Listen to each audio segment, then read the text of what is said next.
Hi, this is Ron Williams, again on Ron Williams' YouTube channel.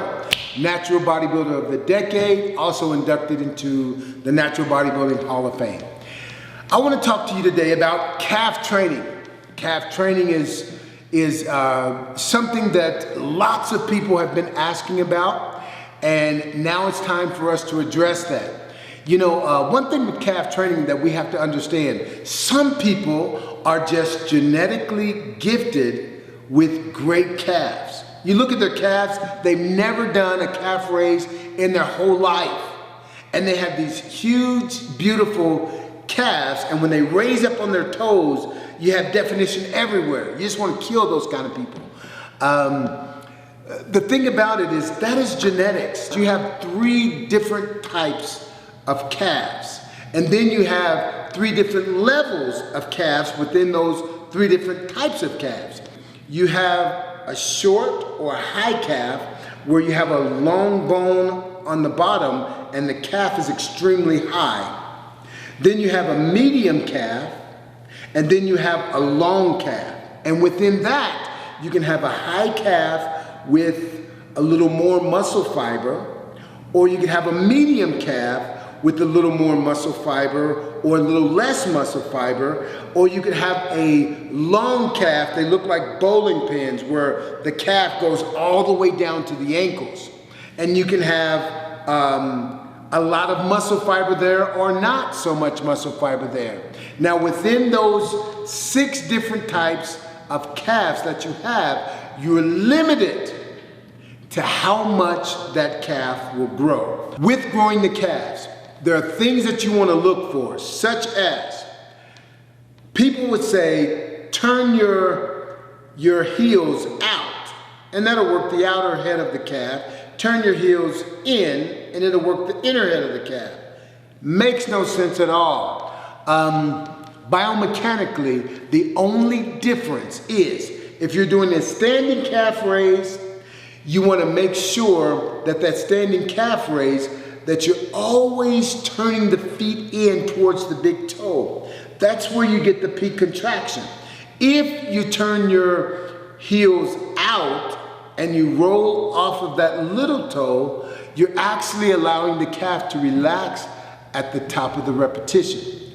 So you work the gastrocsoleus and the gastrocnemius according to whether the knees are bent or the legs are straight.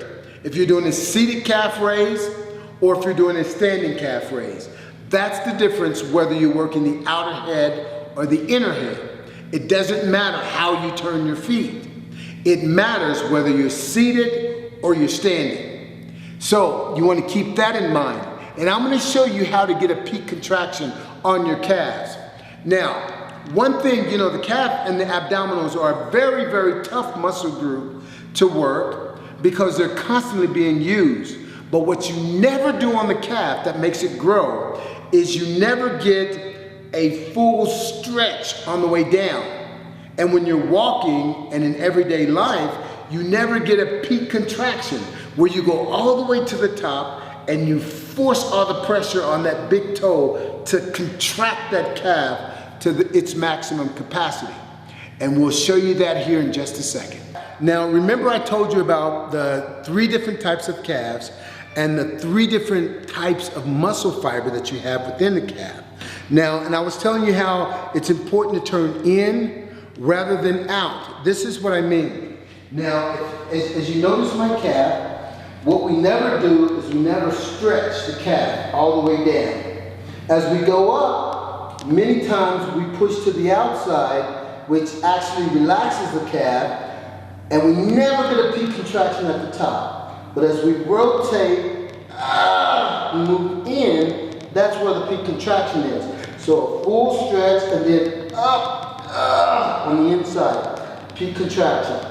But what we normally do is we rotate out like this and let our feet go like this, and it relaxes that calf. So whether you're seated or standing, rotate in and squeeze at the top.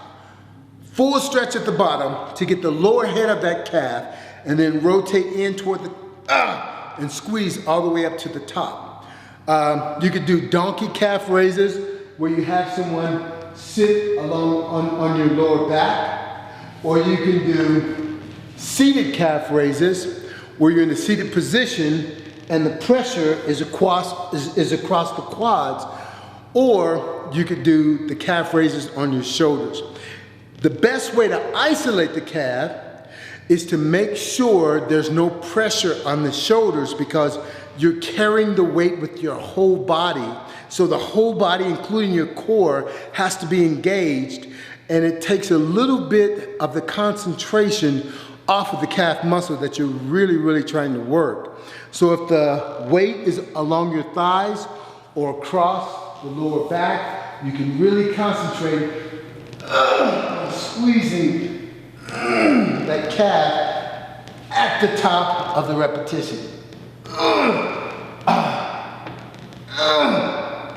As you can see, I'm forcing the pressure by squeezing and contracting because there's no weight there.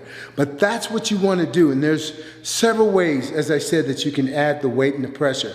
But make sure the key to developing the calf, concentrate on the inside.